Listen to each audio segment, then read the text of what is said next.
대한민국 석학 가운데 3대 천재로 불리는 사람들이 있습니다.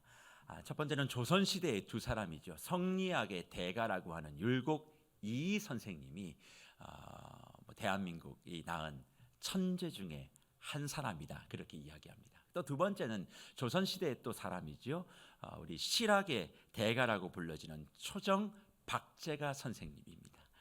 놀라운 실학의 발전들, 유익한 것들을 개발해내고 연구해내셨던 바로 그 어른이 대한민국이 낳은 두 번째 천재다, 그렇게 이야기합니다. 그럼 세 번째 천재는 누구일까요? 얼마 전에 주의 품에 안긴 능소 이어령 박사입니다. 이렇게 해서 율곡 이이 선생, 그리고 초정 박제가, 그리고 능소 이어령, 이렇게를 일명 대한민국이 낳은 3대 천재로 우리가 불러줍니다. 사실 율곡 선생이나 또 우리 박제가 선생님 같은 경우는 제가 만나볼 기회가 없기 때문에, 그러나 이어령 선생님은 제가 살아생전에 몇 번 만나 인터뷰도 해보고 그렇게 여러 가지 이야기들도 강연도 가까이에서 듣고 그랬었습니다. 그래서 이어령 선생님에게 이런 박사님이 천재십니까? 라고 물어보시면 경악하십니다. 난 천재가 아니라고 말이죠. 그러면서 그가 무슨 이야기를 하냐면, 그럼에도 불구하고 왜 선생님은 그렇게 천재적인 지성과 능력을 갖습니까? 도대체 시대의 지성이라고 불려질 만큼 그런 놀라운 업적을 이루신 이유가 무엇입니까? 이렇게 물었을 때 이어령 박사께서 늘 하시는 말씀 한 가지가 있습니다. 그것은 느낌 물음표, 물음 느낌표 때문이다, 그렇게 이야기를 해요.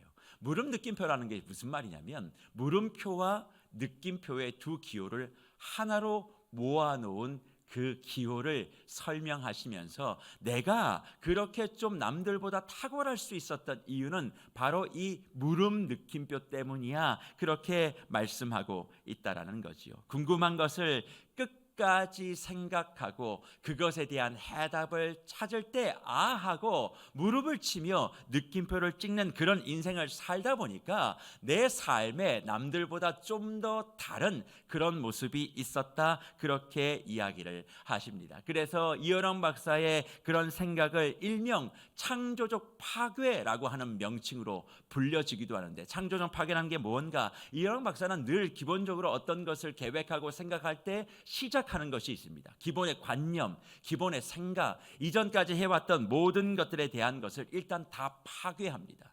그것을 생각하지 않습니다. 이전에 해왔던 것이 어떤 것이냐, 그건 중요하지 않다는 거예요. 앞으로 새 일을 해나갈 것, 더 어떻게 하면 좋은 것을 만들 것에 집중하는 데 있어서 이전에 우리가 어떻게 해왔느냐는 중요하지 않다. 그래서 그것을 일단 파괴하고 새로운 것을 만드는 것에 집중하기 때문에 많은 사람들이 그것을 창조적 파괴 활동이다, 그렇게 부른다는 것입니다. 그래서 남들이 하지 않는 생각을 해보는 것입니다. 남들이 해보지 않는 그런 방법들을 찾는 것입니다. 남들이 하지 않았던 그런 행동들을 시작해 보는 것입니다. 그러다 보니 내가 여기까지 왔다. 그러니 나는 타고난 천재가 아니라 그저 질문에 답을 찾으려고 애를 썼을 뿐이다, 그렇게 말씀을 하세요. 그러면 도대체 그런 능력은 어떻게 가지게 되었습니까를 묻지 않을 수가 없지 않습니까? 박사님, 도대체 그런 창조적 파괴라고 하는 사고는 어떻게 가지게 되었습니까? 그렇게 질문을 던질 때 이어령 박사는 뭐라고 얘기하느냐? 이렇게 이야기하는 거죠. 그것은 나를 12살까지 살피셨던 어머니 때문에 그렇습니다 라고 이야기합니다. 12살까지 자기를 살피고 돌아가신 어머니 때문에. 그러면 도대체 박사님에게 어머니는 어떤 분이십니까? 그랬을 때 이어령 박사에게 가장 먼저 나오는 건 나의 어머니는 책을 읽어주신 어머니입니다, 그렇게 이야기를 해요. 그러면서 어떤 예를 하나 드냐면 이렇게 이야기를 합니다. 자신의 돌잔치 때 했던 돌잡이를 예를 들어줘요.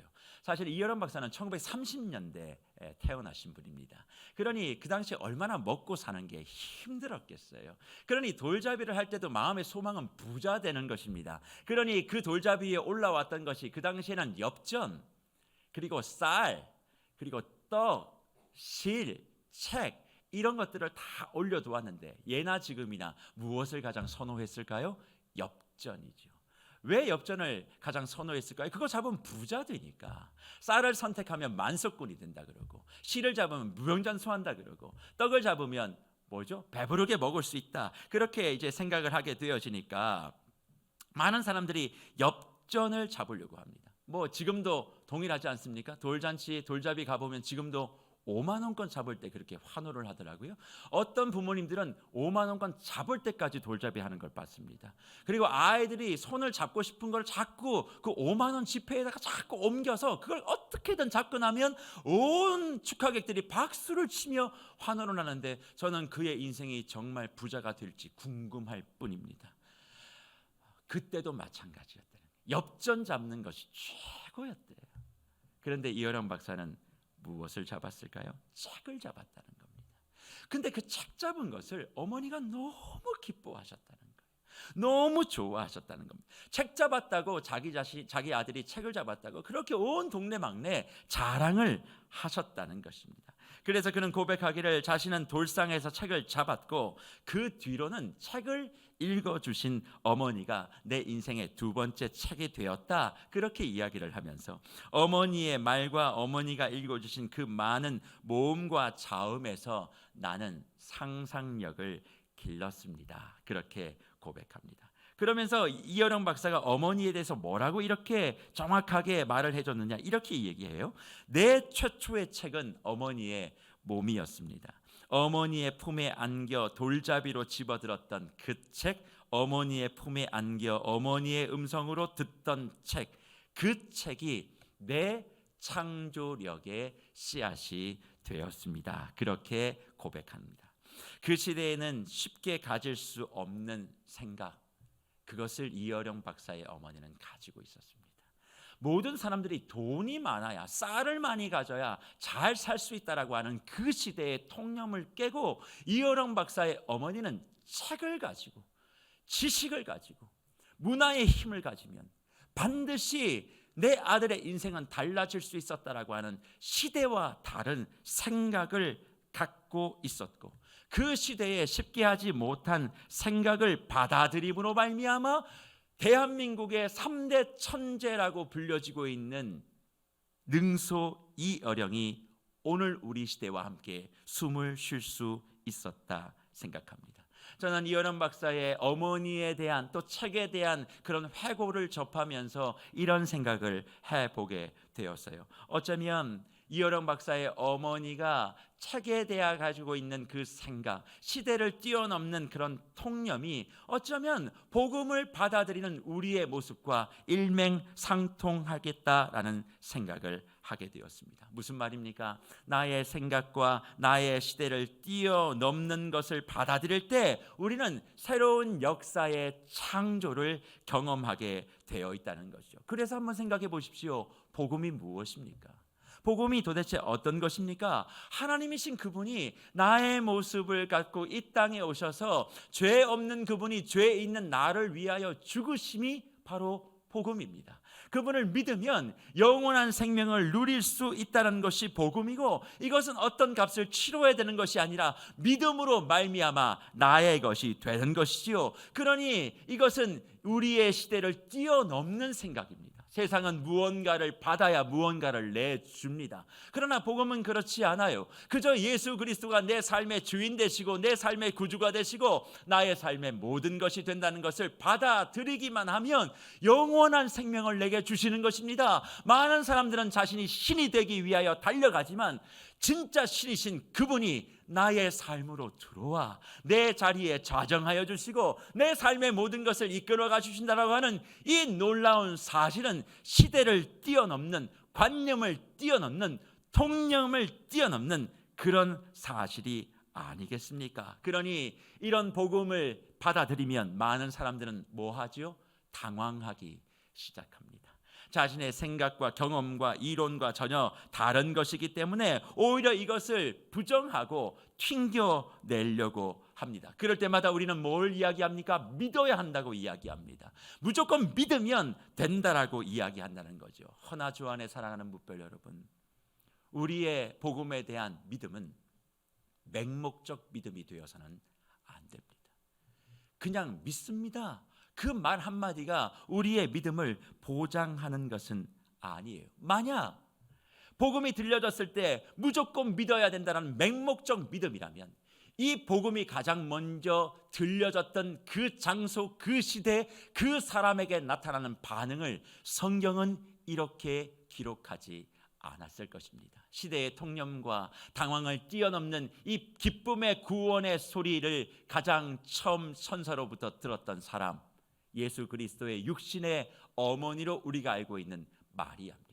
그 마리아가 이 소식을 들었을 때 성경은 어떻게 우리에게 기록해 주시는 줄 아십니까? 저는 세상의 통념과 생각과 관념을 뛰어넘는 이 복음을 가장 먼저 들었던 마리아가 어떻게 반응하는지를 오늘 말씀을 통해 살펴보며, 도대체 예수 그리스도의 능력의 소식이 들렸음에도 불구하고 우리 안에 능력이 왜 나타나지 않는지에 대한 이유를 말씀을 통해 찾아보고, 우리 안에 잃어버린 예수의 능력을 다시 찾는 은혜를 저와 여러분들이 함께 회복하는 복이 있기를 간절히 축복합니다. 이 복음의 소식이 들려졌을 때의 마리아의 반응, 이런 것입니다. 오늘 본문 29절의 말씀이지요. 처녀가 그 말을 듣고 놀라 이런 인사가 어찌함인가 생각했다, 그렇게 말씀합니다. 우리가 기본적으로 복음이 들려졌을 때 믿어야 된다라고 생각했다면 이 기록은 이렇게 기록되어지면 안 됩니다. 처녀가 그 말을 듣고 놀랄 수는 있어요. 그리고 이런 일들 앞에 아멘, 그렇습니다, 순종합니다, 그렇게 반응한다면 우리는 주님이 말씀하실 때마다 무조건 맹목적으로 아멘을 외치고 믿습니다, 그렇게 고백하는 것이 옳을 수 있습니다. 그러나 마리아의 모습은 어떤 모습입니까? 어찌함인가 생각했다, 그렇게 말씀하고 있어요. 도대체 이런 일이 어떻게 일어났는가를 뭐 했다고요? 생각했다는 것입니다. 주 안에 사랑하는 무별 여러분, 복음을 대하고 예수 그리스도의 능력을 대할 때 가장 먼저 우리에게 있어야 되는 것은 믿음입니다. 그러나 그 믿음은 맹목적 믿음이 아닌 지성이 포함된 믿음이어야만 합니다. 지성이 포함된 믿음만이 그 예수의 능력을 나의 능력으로 바꿔낼 수 있다는 것입니다. 그게 도대체 무슨 말입니까? 29절에서 얘기하고 있는 어찌함인가 생각하매라고 하는 원래 원어 성경의 말은 디알로 기조마이라는 단어입니다. 이 디알로 디조마이라고 하는 말의 의미가 어떤 것인가? 철저하게 생각하다, 숙고하다, 생각하고 또 생각하다, 이성적으로 판단하다, 그런 의미를 가지고 있는 것입니다. 그러니까 지금 이 놀라운 사실, 한 번도 결혼한 적이 없습니다. 남자를 난 적도 없습니다. 그런데 처녀의 몸을 가지고 아이를 잉태하는데 그 아이가 구주 예수 그리스도, 그들이 그렇게 선망했던 메시아라고 하는 그런 이야기를 천사로부터 들었을 때 당황하고 어찌 모르는 그 사이에 아멘, 믿습니다, 그런 반응을 한 것이 아니라 이게 도대체 어떤 일인지에 대하여 깊이 생각했다는 거예요. 우리는 이런 마리아의 모습을 보며 이렇게 바라볼 수 있습니다. 마리아가 믿음이 적다. 내게 지금 천사가 나타나서 하나님의 말씀을 해준다면 난 두 팔을 들고 아멘, 뭐든지 다 아멘, 그렇게 이야기할 수 있을 건데 마리아는 믿음이 참 부족하다, 그러니까 그것을 아멘으로 받지 못한다, 그렇게 생각하시는 분들이 계실 겁니다. 허나 만약 그것이 의심의 모습이고 뭔가 부정적인 모습이라면 하나님은 사가랴와 같이 마리아에게 무언가 징계를 해야 됨이 옳지 않겠습니까? 사가랴가 누굽니까? 오늘 누가복음 1장에 등장했던 세례 요한의 아버지 엘리사벳의 남편 되었던 그 제사장 사가랴 말입니다. 천사가 세례 요한에 대한 출생을 알려줬을 때 사가랴 어떻게 합니까? 그걸 받아들이지 못합니다. 그러니까 세례 요한이 태어날 때까지 누구의 입을 막아버리시죠? 사가랴의 입을 막았음을 성경이 우리에게 증거합니다. 그러나 마리아 어떠한 징계와 조치를 하지 않습니다. 둘 다 그 사실 앞에 아멘으로 반응하지 않았음에도 불구하고 사가랴의 입은 막았지만 마리아의 입은 막지 않으셨어요. 도대체 왜 이런 일들을 하셨을까요? 저는 여기에 이미 오신 예수를 우리가 잃어버리고 그분의 능력을 믿는다고 하지만 그 능력을 우리의 삶에서 누리지 못하는 결정적 이유가 있다고 생각합니다. 그것이 무엇입니까? 한번 보십시오. 이해되지 않고 황당하고 어쩌면 그 시대에 자신이 가지고 있는 경험과 생각을 가지고는 받아들일 수 없는 사실을 마리아도 세례 요한의 아버지인 스가랴도 받아들였습니다. 그리고 이 둘이 보여주고 있는 반응은 거의 비슷한 것 같습니다. 그러나 이 둘 사이에는 차이가 있다라는 거예요. 어떤 차이가 있었을까요? 스가랴에게는 저항적 의심의 모습이 있었고 마리아에게는 수용적 의심의 모습이 있었다는 그 차이가 있었다는 것입니다. 스가랴는 천사를 통해서 오랜 동안 아기를 갖지 못하는 자신의 가정에 아이가 태어난다는 이야기를 들었을 때 그것을 의심해서 생각했어요. 똑같이 생각합니다. 마리아와 동일하게. 그러나 그 생각이 어떤 생각이었냐면 저항적 생각. 그런 건 우리에게 일어날 수 없어.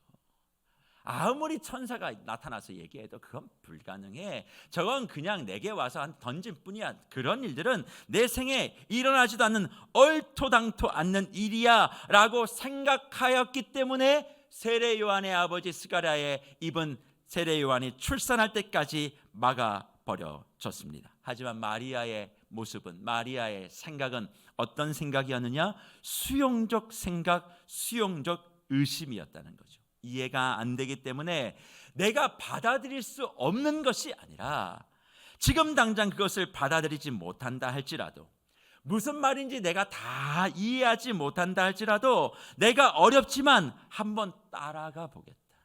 한번 내가 그것을 수용해 보겠다, 포용해 보겠다라는 생각이었기 때문에 마리아에게는 예수 그리스도의 축복도, 예수 그리스도의 기쁨도, 예수 그리스도의 능력도 잃어버리지 아니하는 새로운 삶의 시작이 출발될 수 있었다는 사실입니다. 주 안에 사랑하는 뭇별 여러분, 지금 이 자리에 예수 그리스도의 구주되심과 예수 그리스도의 죽으심과 부활하심과 다시 오심에 대하여 다 이해하지 못하시는 분들이 있을 수 있습니다. 또 여기에는 어떤 얘기가 던져지든 믿음으로 무조건 다 믿습니다, 그렇게 말씀하시는 분들도 계실 겁니다. 또 여기에는 의심하면 안 된다라고 하는 것을 학습적으로 많이 배워서 지성적으로는 이해가 되지 않고 마음적으로는 동의가 되지 않는데 그저 믿는다라고만 이야기하시는 그런 분들도 분명히 계실 거라 그렇게 생각합니다. 하지만 믿음은 획일화될 수 있는 건 아니에요. 다양한 겁니다. 사람마다 편차가 있을 수 있고 사람마다 모습이 다를 수 있다는 것을 가지고 우리는 믿음과 헌신과 섬김에 대한 서로에 대한 시선을 좀 넉넉하고 포근하게 가져갈 필요가 있습니다. 내가 이렇게 믿고 있는데 상대가 그렇게 믿지 못한다고 그를 정죄하실 이유가 없습니다. 내가 이렇게 섬기고 있는데 너는 왜 그렇게 섬기지 않느냐고 따질 필요도 없습니다. 각자의 하나님이 주시는 은혜와 사랑의 분량만큼 우리는 믿는 것이고 섬기는 것이고 나누는 것이에요.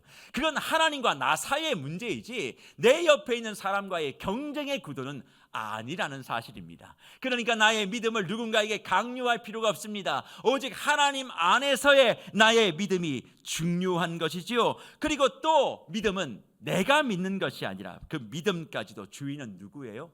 하나님이시기 때문에 그렇습니다. 내가 믿는다라고 생각하니까 자꾸 자기 주장을 하게 되는 거죠. 내 믿음이 아닙니다. 주 믿음입니다. 내 믿음의 분량까지도 주님이 내게 허락해 주시는 거예요. 그러다 보니까 우리의 삶에 어떤 불편한 일들이 있을 때 마음이 의심할 수 있어요. 생각해 볼 수 있습니다. 과연 그런 일들이 일어날 수 있을까? 과연 이런 일들이 내 앞에서 펼쳐질 수 있을까? 그렇게 생각하는 것 범죄 아닙니다. 무조건 말씀하면 아멘, 그거 축복 아닙니다. 분명히 지성을 포함한 믿음이어야 된다는 것이죠. 그러면 어떤 생각을 해야 됩니까? 저항적 생각을 하는 것이 아니라 수용적 생각을 해야 된다는 거예요.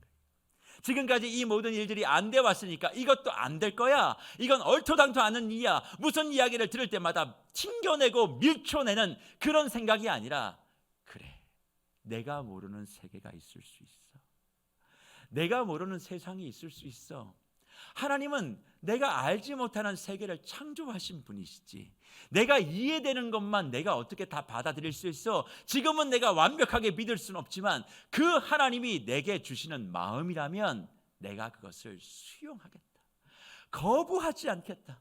누군가의 대화를 할 때도 그 사람의 말이 틀렸고 내 말이 옳은 것이 아니라 저 사람의 세상, 저 사람이 살아왔던 경험, 저 사람이 누려왔던 모든 것들이 나는 알지 못하니까 그래, 수용해보자, 더 좋은 것들이 있겠지라고 마음을 가질 때 바로 이것이 하나님의 사랑과 이웃사랑의 포문을 열어가는 단초가 됨을 우리는 말씀을 통해서 발견할 수 있다는 것입니다. 그러니 주 안에 사랑하는 뭇별 여러분, 예수 그리스도의 능력이 내 안에 자리하고 싶어도 자리하지 못하는 그 이유가 무엇이라고 생각하십니까?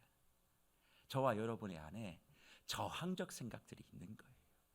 내가 지금까지 살아오면서 이 일 저 일이 안 됐는데 이 일이 된다고? 그렇지 않아. 자꾸 마음속에 그것을 담아두니까, 그런 돌덩이를 안고 살아가니까 예수 그리스도의 능력이 내 안에 들어오려고 하는 그 문이 꽁꽁 닫혀 있는 것입니다. 그러나 이해되지 않아도 수용하겠노라고. 주님은 나를 만드시고 이 세상을 창조하시는데 나도 나를 모르는 나를 주님은 정확하게 알고 계시는 분이시다. 내 모든 상황의 길들을 주님께서는 다 열어가실 것이다. 지금 당장 상황이 좋지 못해도 그 모든 것까지 대비하고 계시는 그 하나님이 지금 나와 함께하고 계신다면 주님이 무슨 말씀을 하시든 어떻게 내게 다가오시든 난 가로막지 않겠습니다. 주님, 내가 받아들이겠습니다. 주님, 모든 것을 주님 안에서 내가 살피겠습니다. 그런 마음을 가지고 주님 앞에 서 있게 될 때 예수의 능력이 나의 능력이 되는 줄 믿습니다. 그래서 사랑하는 뭇별 여러분, 우리 하나님께서 우리에게 주시는 축복의 원리 하나가 있습니다. 그것은 바로 문의 원리예요. 문의 원리라는 것이 무엇인가? 늘 우리 인생 살아가면서 내 인생의 길들, 내 인생의 물들이 다 닦인다라고 생각하시는 분들이 많아요. 자꾸 주님이 내 길을 막으신다라고 생각하시는 분들이 많이 있습니다. 이거 너무나 소망했던 것인데 그게 딱 막혔을 때 우리는 사방이 막혔다라고 스스로 절망하시는 분들 많이 계시죠. 그러나 하나님의 축복의 원리를 잘 몰라서 그렇습니다. 우리 하나님은 하나의 문을 닫으시면 또 하나의 문을 여시는 하나님이신 줄 믿습니다. 내 하나의 문이 닫히면 주님은 2개의 문을 여실 수 있는 분이시고, 내 10개의 문이 닫히면 주님은 100개의 문도 여시는 하나님이신 줄 믿습니다. 우리 하나님은 내 인생을 닫으시는 분이 아니라 우리 인생을 열어주시는 분. 하나의 문이 닫히면 반드시 또 하나의 문과 또 하나의 문이 열려지는 그런 놀라운 축복을 우리에게 주시는 분이신 줄 믿으신다면, 지금 저와 여러분의 삶에 하나의 문이 닫혔습니까? 그것 때문에 주님 앞에 저항하고 싶은 그런 마음이 있으십니까? 얼굴로는, 입술로는 주님을 믿습니다 이야기하지만 내 마음 가운데 난 당신이 이해되지 않는다고. 어떻게 나의 삶에 이러실 수가 있냐고. 내가 지금까지 얼마나 해왔던 걸 모르시냐고.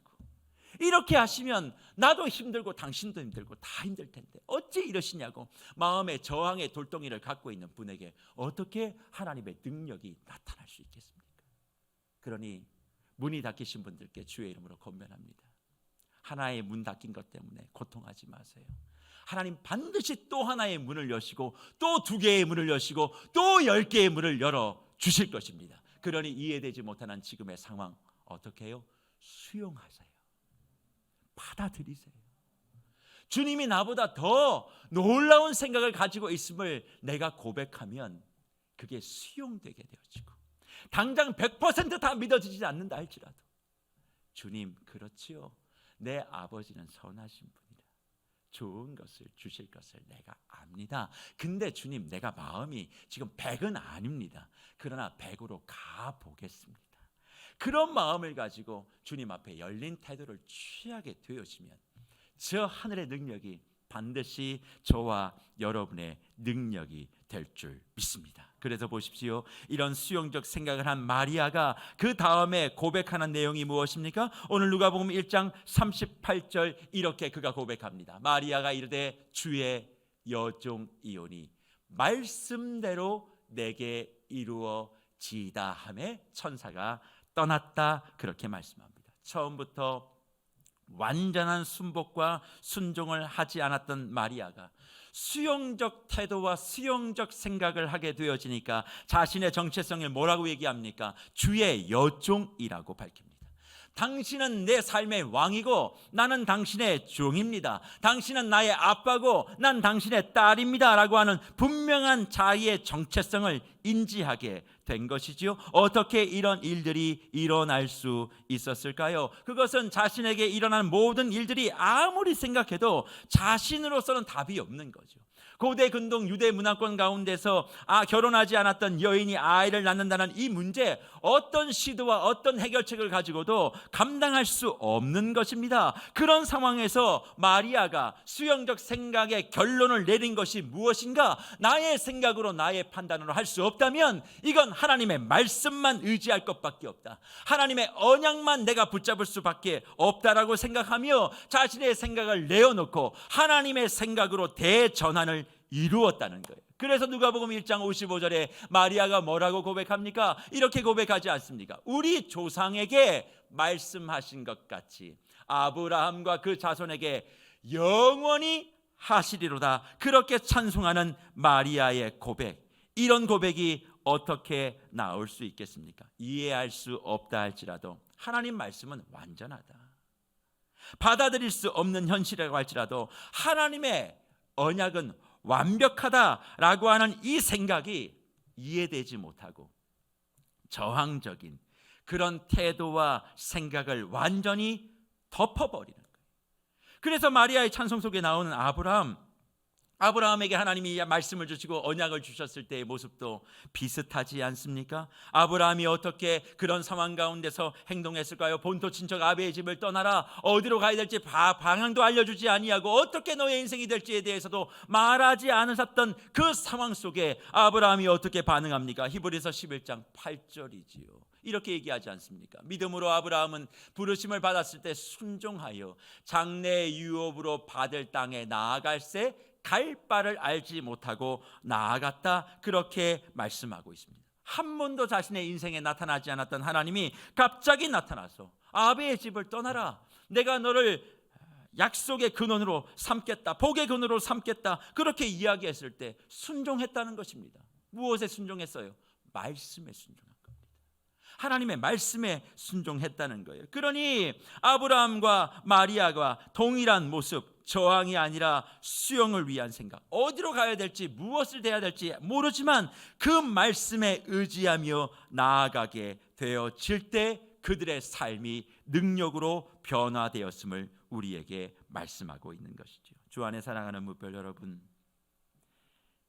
우리가 믿음의 주인 되신 하나님으로부터 부름을 받아 신앙의 자리에 무엇보다 인생의 최고의 선물로 오신 예수 그리스도를 받아들이고 그분의 능력과 구원에 대하여 우리가 그래서 대해야 될 자세는 흥정이 아니라 순종함입니다.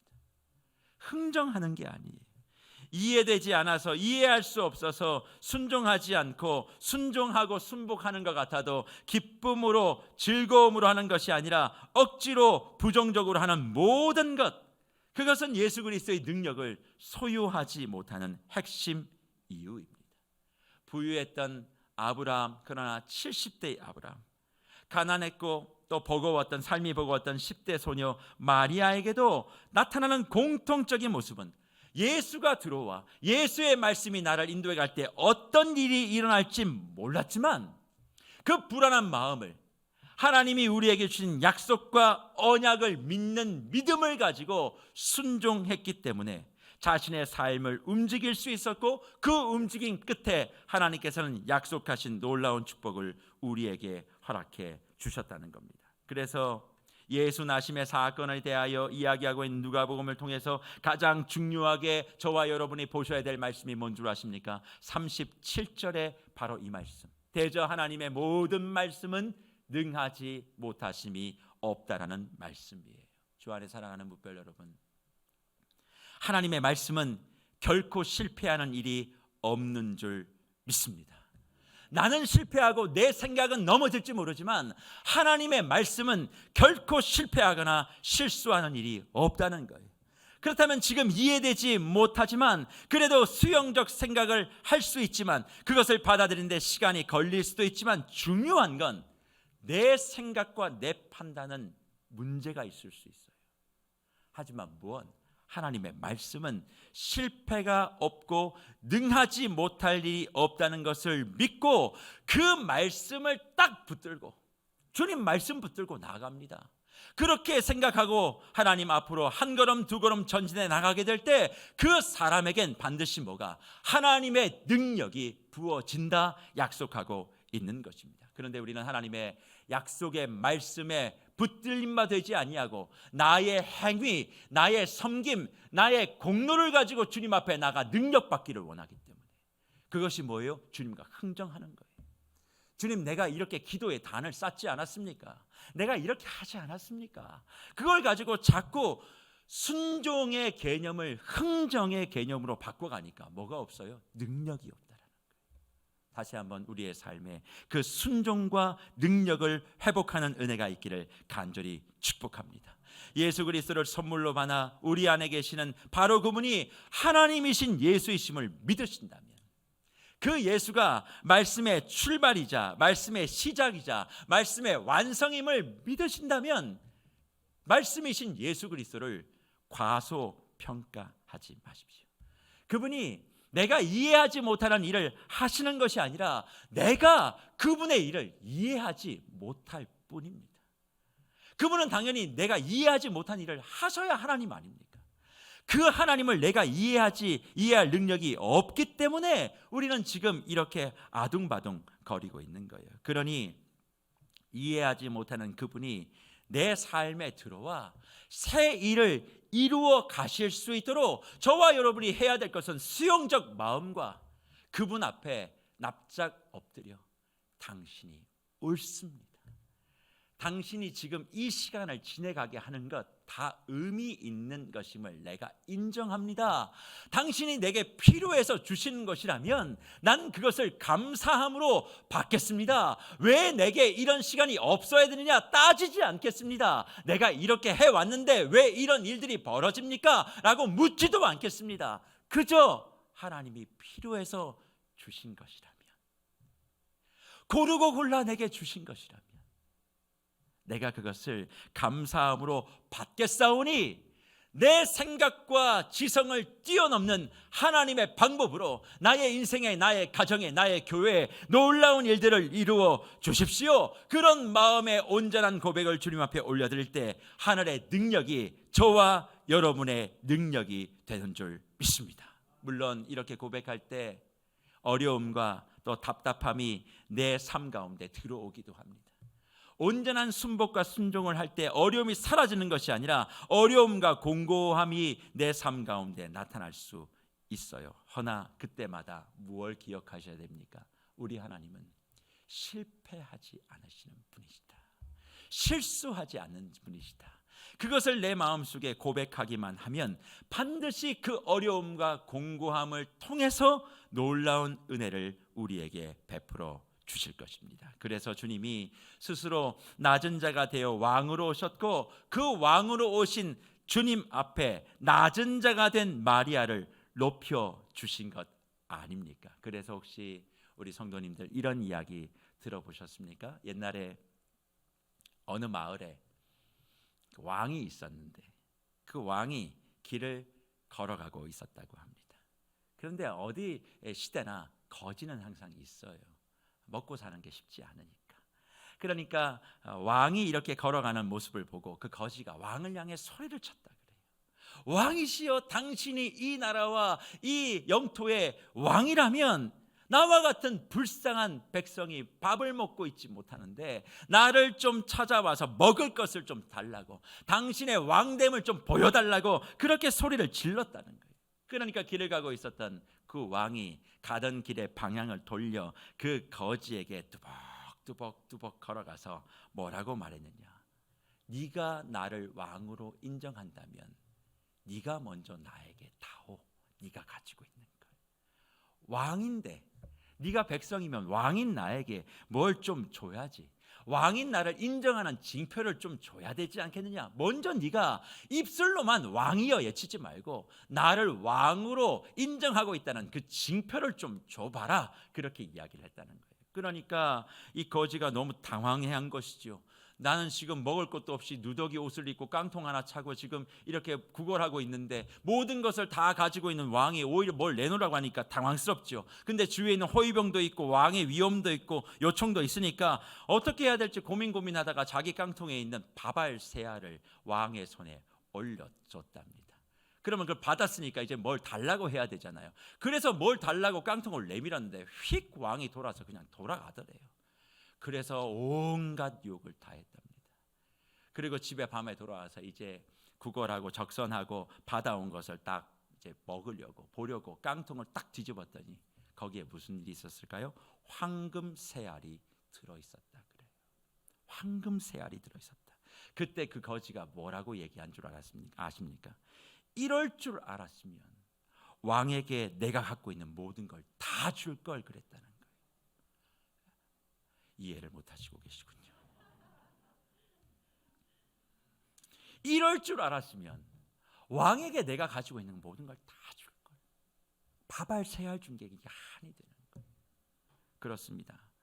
우리 인생 가운데 가장 큰 선물인 예수 그리스도를 받았고 그분의 능력이 나의 능력이 되고 그분의 권세가 나의 권세가 되기 위해선 그분 앞에 순복해야 되는데 그 순복은 뭐냐? 예수 그리스도가 내 삶의 왕인 것을 인정하는 거예요. 그 예수가 왕인 것을 입술로 고백하는 것이 아니라 왕이 거지에게 요청했던 것처럼 네가 나를 왕으로 인정한다면 왕의 인정 징표를 내놓아봐라.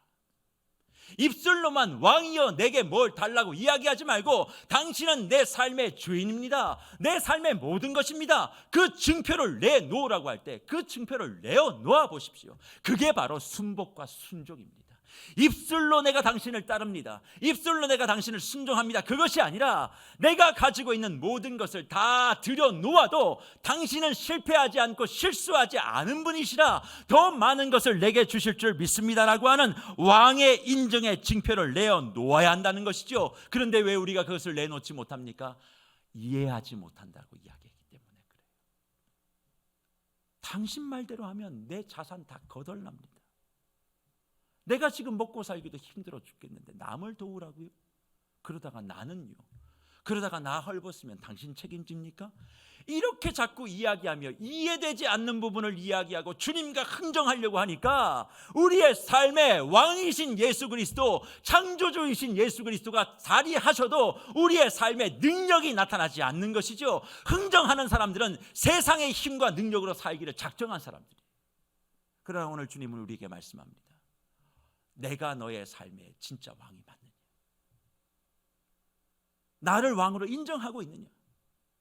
몇 번 와서 왕이신 예수의 이름을 부르는 예배 참석 말고 일상 가운데 당신이 정말 나의 삶의 왕입니다. 모든 문제 앞에 왕이신 당신이 앞서가시옵소서. 저 뒷문이 닫혔다면 왕이신 당신이 앞서가셔서 저 문을 열어주실 줄 내가 믿습니다. 그런 마음을 가지고 환경과 여건이 되지 않고 이해가 되지 않은 모든 상황 속에서도 내가 왕인 당신을 왕으로 인정하는 바발세알의 징표를 내어놓을 수 있는 그 믿음, 그 순종, 그 순복, 그것이 있을 때 우리의 삶의 주의 능력이 우리의 것이 되지 않겠습니까? 지금 저와 여러분의 삶에 무엇 때문에 예수를 왕으로 인정하지 않으십니까? 왕으로 인정한다고 하면서도 겨우 바발 하나를 내어놓는 것도 왜 두려워하십니까?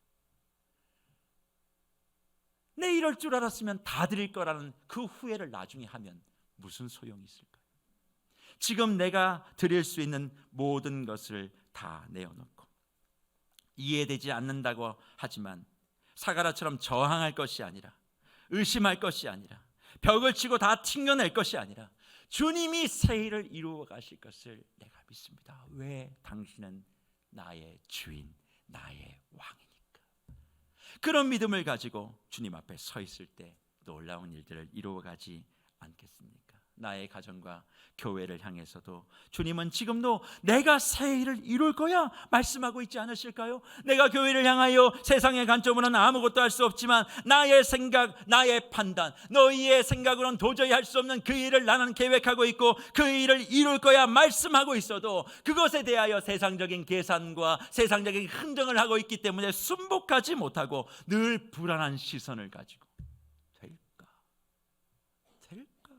지금까지도 안 됐는데 주위를 둘러봐도 될 수 있는 가능성은 아무것도 보이지 않는 이 상황 가운데서 될까 불안과 불만으로 서 있는 그 사람에겐 하나님의 능력은 실제될 수 없다는 것입니다. 그러나 그 순간 내가 하는 것이 아니지 하나님이 하는 것이지 하늘의 권세와 땅의 권세가 내게 지금 임하게 되는 것을 믿는다면 주님 예수 그리스도가 내 영혼의 구유에 앉는 바로 그것이 능력과 권세가 내게 들어온다는 것을 믿는다면 내가 그 왕이신 예수 그리스도를 위하여 무언가 순종하고 섬기고 희생하고 순복하는 것은 아무것도 아닙니다. 이미 주님은 내게 모든 것을 주셨습니다. 그 사랑과 그 은혜가 나는 너무 감동입니다. 오히려 이해하지 못하는 것은 하나님이 이런 상황을 만들어내신 것에 대한 이해하지 못함이 아니라 나와 같은 사람을 사랑하여 주시고 은혜 베풀어 주시고 보호해 주시는 이것이 이해가 안 돼야 되지 않습니까? 그 이해되지 아니하는 사랑과 은혜를 받았기 때문에 내가 오늘 주님께 순종하며 순복합니다. 당신이 나의 삶의 왕입니다. 계산하지 않습니다. 납득되지 않아도 그 일을 이루어 줄 줄 믿습니다. 아무리 세상의 모든 지표는 안 된다 얘기해도 말씀 믿고 나아갑니다. 우리의 가정과 우리 교회의 머리와 주인은 예수 그리스도. 그 능력이 지금도 우리와 함께 하실 줄 내가 믿습니다. 그렇게 고백하며 내 안에 있는 저항적인 요소들을 다 솎아내는 시간이 바로 성탄을 기다리는 저와 여러분의 모습이 되어야 될 줄 믿습니다. 무엇보다도 마리아는 십자가의 능력과 부활을 보지도 않고 온전한 순종과 순복을 말씀 앞에 보였지 않습니까? 우리는 예수의 십자가와 죽음과 부활을 마음으로 믿고 입술로도 시인하고 그리고 믿음의 눈으로 본 자들이라면 성탄을 기다리며 우리가 무엇을 해야 하겠습니까? 저는 말씀을 마무리하며 사랑하는 주의 권속들에게 주의 마음을 전하고 싶습니다. 우리 안에 주님은 능력을 충분히 주시겠다 약속해 주셨습니다. 교회 안에 내가 모든 것을 내 방식대로 이끌어 가겠다 이미 선언해 주신 줄 믿습니다.